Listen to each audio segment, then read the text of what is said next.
Hey guys, this is Argil here, and I'm back with another little dolly video. I have something super awesome and special that I wanted to go ahead and show you guys. Again, for those of you guys who follow me on Flickr, you've already seen some of this anyway, but I wanted to go ahead and make a video to show all of my lovely YouTube subscribers, and also to hopefully show it off a little bit better, although my camera is quite suspect in that regard. But anyways, yes, I made something extra special for Euclid here, who is my Fairyland mini Luca in beautiful white skin. And yes, I went ahead and made something very special for them, and that is actually an outfit. Yeah, I know that's crazy. I am definitely not one to do sewing. My camera is awful, I'm sorry. It just overexposes everything and I can't do anything about it. But yes, I'm not a seamstress by any means. My knowledge of sewing is quite minimal, and it's not something that I particularly enjoy. However, I have been wanting to learn it more and, you know, get accustomed to it and whatnot. And I was recently gifted a trip to the fabric store, and when I was there I saw tons of fabric that really inspired me, specifically for Euclid here. I also have quite a few fabrics that I found for Raum, my Soom Appini Argil, but yes, I found quite a few fabrics that I thought would be super awesome to make things for Euclid, and I really wanted to try to make them something that was more like, how do I explain it? Like more so inspired by what they would wear canonically in their own universe and their own story. I usually have my dolls dressed in like modern day clothes, sort of the modern day equivalent to what I think their character would wear based on their personality and the sort of things they like and whatnot. But it's always sort of been my, in the back of my mind, my dream to have my dolls dressed in more canonically appropriate clothes. But this isn't exactly perfect. It's more so like an interpretation of what they would wear canonically. I had to make a few adjustments, and it's not exactly, but there's a few reasons for that, which I'll explain. But I did want to make something that was reminiscent of their canonical way of dress and their canonical character. My camera sucks so bad. I deeply apologize. But hopefully you guys can see what I mean. I'll try to zoom in a little bit, but I don't think it's gonna work very well. Yeah, I think that made it worse. But hopefully you guys can sort of see. I'm going to make another video to actually explain a little bit about my unicorn characters, their sort of traditional way of dressing, just because it's very different from the way we modern day humans dress, like our sort of rules and etiquette of clothing and whatnot. Theirs is very different, and I thought it'd be interesting to go ahead and explain it, and that will sort of give a better indication as to why I designed this the way I did. But in this video I just wanted to go ahead and show you what it looked like, just so it wasn't 5 hours long. And then you guys are getting tired of that, so yes. Anyway, my camera sucks so bad, please. If I nope. That doesn't help either. But you can actually see I put one of their special little gemstones in the sort of belt there. Yeah, if you can see that.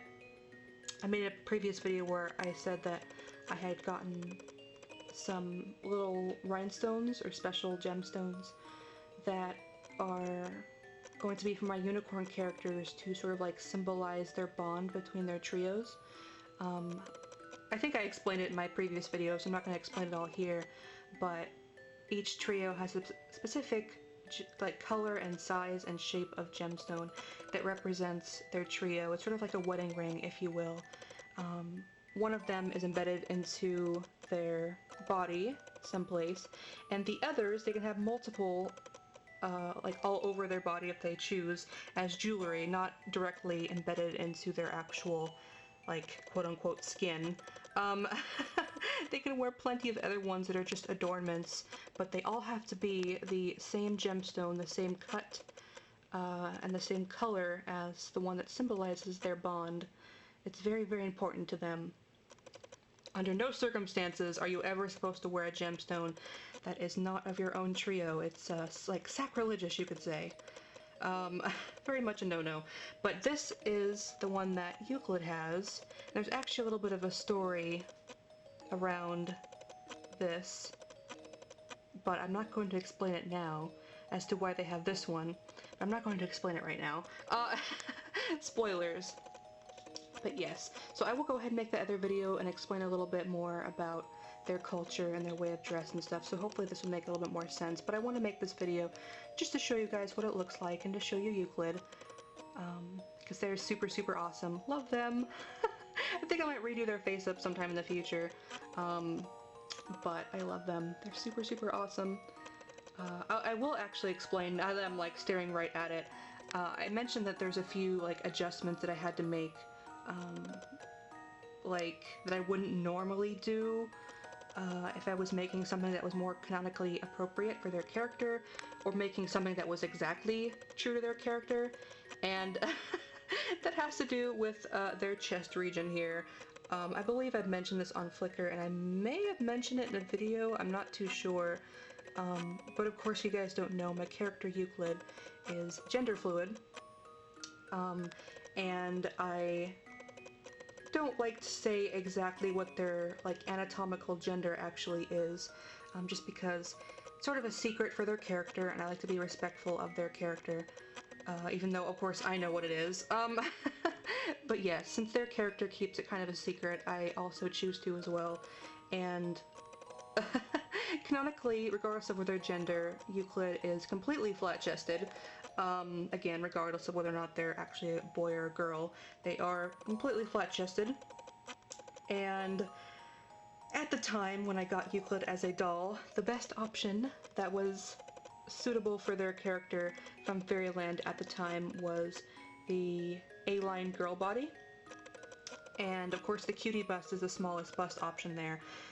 But it's still boobs. It's still not flat-chested whatsoever. It's still noticeable. You guys probably can't really tell too much in the video. If I turn at an angle, you kind of can. But it really, really bothers me a lot.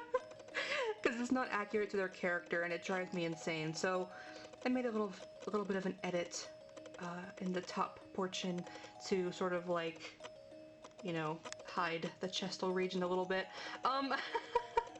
But yes, I definitely think in the future, what I ideally really want to do is find an M-line boy torso in white skin to replace the torso that they have now, just so Euclid will still have the same arms and the same legs, so they'll still have the same height, but I really like the boy torso. It's just very, very flat and androgynous, and it's perfect.